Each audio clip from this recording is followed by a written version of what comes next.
सवाल नहीं उठाता, कोई जवाब नहीं देता। अध्यक्ष महोदय,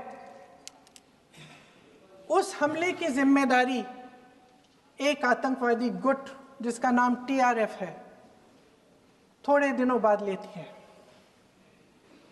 कौन है ये टीआरएफ? 2019 में ये गुट बना। 2020 में इसने कश्मीर में आतंकवाद का काम शुरू कर दिया और अप्रैल 2020 से लेकर 22 अप्रैल 2025 तक इन्होंने 25 आतंकवादी हमले किए। गृह मंत्री महोदय ने जब यूपीए सरकार के समय के आतंकवादी हमले गिने तो लगभग 25 गिनवाए थे अभी अपने भाषण में। इस गुट ने कश्मीर में 25 हमले 2020 और 2025 के अंदर एक पूरी लिस्ट है इन हमलों की। मेरे पास इतना समय नहीं है इसलिए मैं एक एक को नहीं पढ़ना चाहती, लेकिन मैं इतना कहूंगी कि इनमें रियासी का हमला भी था 2024 का, जिसमें 9 लोग मारे गए और 41 लोग घायल हुए। कुल मिलाकर 2020 से लेकर 22 अप्रैल 2025 तक टीआरएफ ने 41 सेना और सुरक्षा कर्मियों की हत्या की, 27 सिविलियंस की हत्या की और 54 लोगों को घायल किया था। भारत सरकार ने टीआरएफ को आतंकवादी संगठन का दर्जा कब दिया?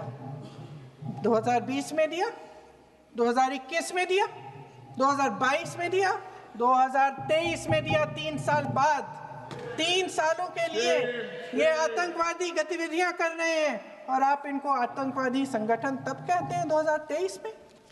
इसकी क्या वजह थी? ये सब सरकार के संज्ञान में था और आप मुझे बताना चाहते हैं, सत्ता पक्ष के नेता बताना चाहते हैं कि ये सब आपके संज्ञान में था, लेकिन कोई भी एक ऐसी एजेंसी नहीं है हमारी सरकार की जिसको पता चला कि ऐसा हमला, ऐसा भयानक हमला होने जा रहा है हमारे देश में, कि पाकिस्तान में बैठे हुए इस हमले की योजना बन रही है कि हम भारत जाके हैवानियत करेंगे, 26 लोगों को मार डालेंगे और हमें पता ही नहीं है। क्या ये हमारी एजेंसियों की विफलता है कि नहीं है? ये बहुत बड़ी विफलता है, एक बहुत बड़ी विफलता है। जानते थे कि ये गुट है, जानते थे कि 5 सालों से ये आतंकवादी हमले कर रहा है, अध्यापकों को मारा, आर्मी के बड़े बड़े अफसरों को मारा, आम जनता को मार डाला, पुलिस वालों को मार डाला, और आप इन पे निगरानी नहीं रख रहे थे। और ये जो एजेंसियां हैं इनकी जिम्मेदारी कौन लेगा? क्या आईबी चीफ ने अपना इस्तीफा दिया? क्या किसी ने इस्तीफा दिया? गृह मंत्री जी के कार्य क्षेत्र में आता है इंटेलिजेंस ब्यूरो। क्या गृह मंत्री जी ने इस्तीफा दिया? इस्तीफा छोड़िए, जिम्मेदारी ली।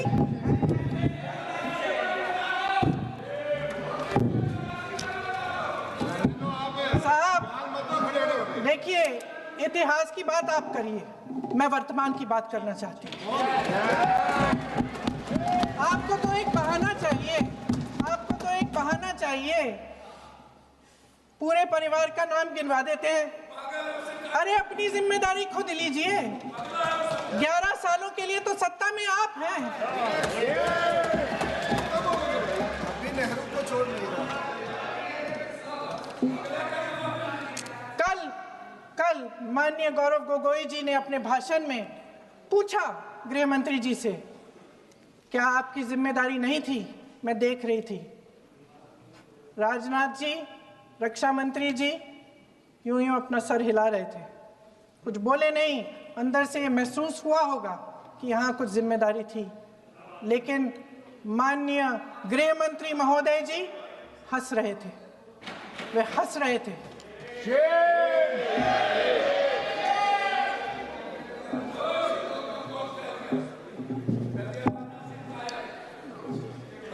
अध्यक्ष महोदय, कल सत्ता पक्ष और आज भी सत्ता पक्ष के नेताओं ने 2008 के मुंबई के हमलों का जिक्र किया, बार बार कहा कि मनमोहन सिंह जी की सरकार ने कुछ नहीं किया।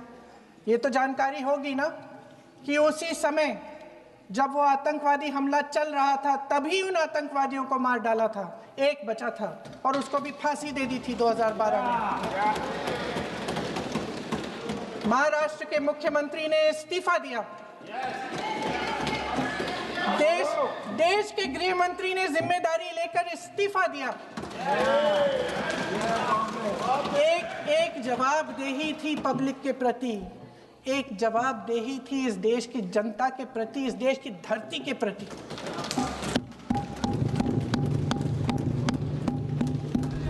राजनाथ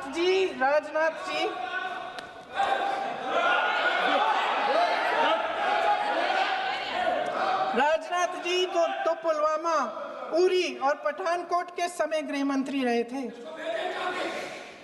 आज वे रक्षा मंत्री हैं और हमारे गृह मंत्री महोदय श्री अमित शाह जी के नाक के नीचे पूरा मणिपुर जल गया, दिल्ली में दंगे हुए, पहलगाम में हमला हुआ और आज भी वे उसी पद पर बैठे हैं। क्यों? अध्यक्ष महोदय, बमबारी से अखबारों के हेडलाइन बनते हैं, मगर कहानी सुरक्षा में की चूक में भी है। आज देश खोखले भाषण नहीं सुनना चाहता, देश जवाब चाहता है, तसल्ली चाहता है कि सच उससे छिपाया नहीं जाएगा। देश जानना चाहता है कि उस दिन अप्रैल 22, 2025 को क्या हुआ और क्यों हुआ। आप तो खुद अपनी पीठ थपथपाने में लगे रहते हैं।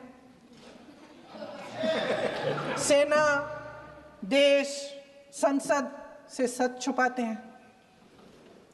ऑपरेशन सिंदूर जब शुरू हुआ, हम सब ने समर्थन किया, सब एकजुट होकर खड़े हो गए इस देश के लिए। दोबारा होगा, दोबारा खड़े हो जाएंगे। अगर हमारे देश पे हमला होता है तो यहाँ इस सदन में किसी भी पार्टी का हो, कोई भी हो, सब आपका समर्थन करेंगे। और हमें अपनी सेना पर गर्व है कि उन्होंने इस बार भी दृढ़ता से लड़ाई लड़ी, धैर्य से लड़ाई लड़ी, वीरता से लड़ाई लड़ी। लेकिन इस ऑपरेशन का सिंदूर का क्रेडिट, उसका श्रेय तो हमारे प्रधानमंत्री जी चाहते हैं। सही भी है, ठीक है, सही है, श्रेय ले। ओलंपिक्स में हमारा मेडल आता है, उसका भी श्रेय लेते हैं, लेकिन सिर्फ श्रेय लेने से नहीं होता नेतृत्व, जिम्मेदारी भी लेनी पड़ती है।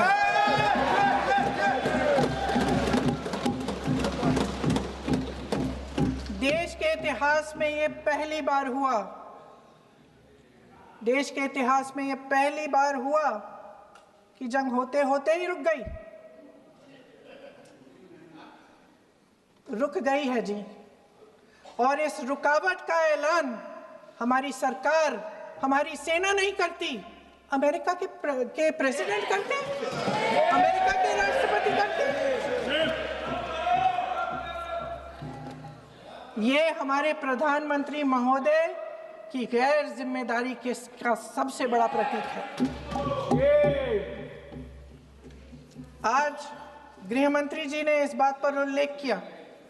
उन्होंने कहा, उनके शब्दों में उन्होंने कहा कि पाकिस्तान के पास शरण में आने के बजाय कोई चारा ही नहीं था।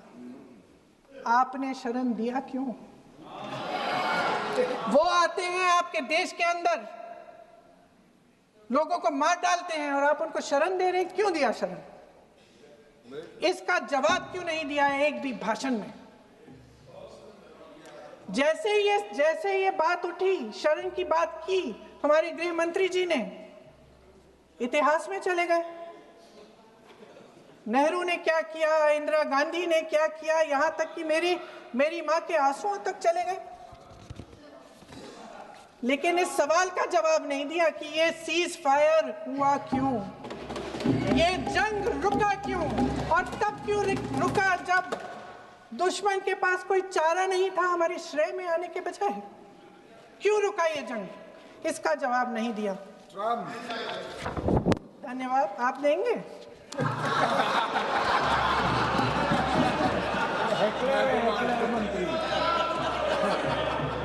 देना भाई देना, आपको टाइम मिलेगा तो।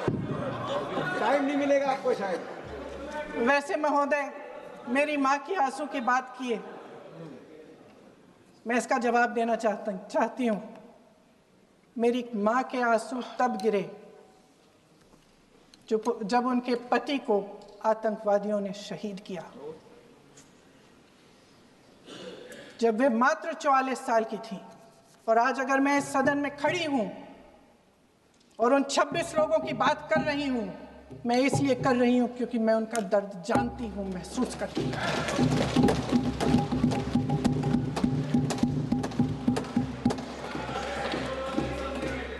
अध्यक्ष महोदय, मैंने कहा कि देश का नेतृत्व सिर्फ उपलब्धियों का श्रेय लेने से मजबूत नहीं होता।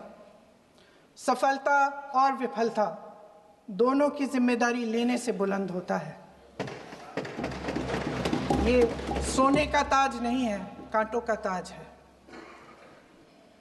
अध्यक्ष महोदय, जब सरकार झूठी और कायर हो तो वे बहादुर से बहादुर सेना के साहस और पराक्रम को भी कमजोर कर देती है।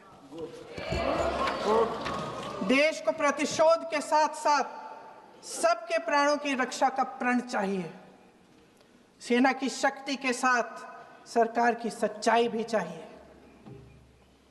महान देशभक्त शहीद इंदिरा गांधी जी, जिन्होंने सफल कूटनीति के बल पर अमेरिका के राष्ट्रपति निक्सन का मुकाबला करके पाकिस्तान का विभाजन करवाया, बांग्लादेश बनाया, 1 लाख पाकिस्तानी सैनिकों को आत्मसमर्पण करने पर मजबूर किया, उन्होंने कभी इसका श्रेय लेने की कोशिश नहीं की। ऑपरेशन सिंदूर का मकसद अगर पाकिस्तान को सबक सिखाना था तो शायद ये मकसद अभी अधूरा है, क्योंकि हमारी कूटनीति विफल रही है। इसका प्रमाण यही है कि ऑपरेशन सिंदूर के बाद एक पाकिस्तानी जनरल, जिसके हाथ खून से रंगे थे, अमेरिका के राष्ट्रपति के साथ बैठकर लंच खा रहे थे। अगर ऑपरेशन सिंदूर का मकसद आतंकवाद को खत्म करने का था तो पाकिस्तान को संयुक्त राष्ट्र के आतंकवाद विरोधी समिति का अध्यक्ष चुने जाने से इस मकसद को धक्का लगा है। इसकी जिम्मेदारी कौन लेगा? क्या हमारे प्रधानमंत्री लेंगे? क्या उनमें ये हिम्मत है? नहीं है। अगर इस ऑपरेशन के दौरान हमारे जहाजों का नुकसान नहीं हुआ तो सदन में इसे साफ साफ कहने से क्या डर है? क्यों नहीं कहा है? कल भी रक्षा मंत्री जी ने कहा कि हमारे इंफ्रास्ट्रक्चर का नुकसान नहीं हुआ, तो जहाजों के बारे में भी बता दें, साफ साफ बता दें, क्या हर्ज है? सच्चाई तो है। सवालों से बचने के लिए ये सरकार हमेशा प्रयास करती है। इसकी राजनीतिक कायरता बेमिसाल है। देशवासियों के प्रति जवाबदेही का एहसास ही नहीं है। सच्चाई ये है कि इनके दिल में जनता के लिए कोई जगह नहीं है। सब राजनीति है, सब पीआर है, सब प्रचार है, सब पब्लिसिटी है। देश की जनता के लिए आपके हृदय में कुछ नहीं रहा। बहुत समय हो गया है आप इस प्रचार में ही लिप्त हैं, जनता को देख नहीं पा रहे हैं।